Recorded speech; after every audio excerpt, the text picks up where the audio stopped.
ഞങ്ങൾ 20 വർഷക്കാലം ഇടതുമുന്നണിയുടെ ഭാഗമായി ഇരുന്നവരാണ്. എല്ലാവർക്കും അവരവരുടെ അഭിപ്രായങ്ങൾ പറയാനുള്ള സ്വാതന്ത്ര്യമുണ്ട്. ഞങ്ങൾ 20 വർഷക്കാലം ഇടതുമുന്നണിയുടെ ഭാഗമായി ഇരുന്നവരാണ്. അതുകൊണ്ട് തന്നെ സ്വാഭാവികമായും ഞങ്ങളൊക്കെ ഇടതുമുന്നണിയിലെ കക്ഷികൾക്കും നേതാക്കന്മാർക്കും ഒക്കെ നല്ല പരിചയമുള്ളവരാണ്. അപ്പം അതുകൊണ്ട് സ്വാഭാവികമായും ഞങ്ങളെ ഒരു മാന്യമായ രീതിയിൽ തന്നെ കാണും എന്ന് തന്നെയാണ് ഞങ്ങളുടെ പ്രതീക്ഷ. എത്ര ചെറിയ കക്ഷിയാണെങ്കിലും ആ കക്ഷിയുടെ അധ്യക്ഷൻ അദ്ദേഹം മത്സരിച്ചിരുന്ന സീറ്റിൽ അദ്ദേഹത്തിന് ആ സീറ്റ് അദ്ദേഹത്തിന് നൽകില്ല.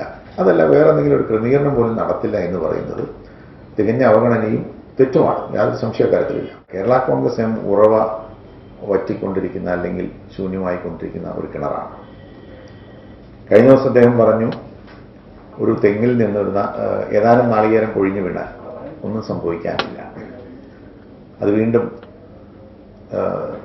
കൂടുതൽ കൂടുതൽ കായ്ഫലം വരും. കേരള കോൺഗ്രസ് എം എന്ന തെങ്ങിനെ സംബന്ധിച്ചിടത്തോളം അതിൻ്റെ തായ്വേര് അത് അറ്റിരിക്കുകയാണ്. അതൊട്ടും വൈകാതെ തന്നെ നിലം പൊത്തു. ഈ തെരഞ്ഞെടുപ്പിന് ശേഷം കാണാൻ പോകുന്ന കാഴ്ച UDF പരാജയപ്പെടാൻ പോകുന്നു. കേരള കോൺഗ്രസ് എം കനത്ത പരാജയം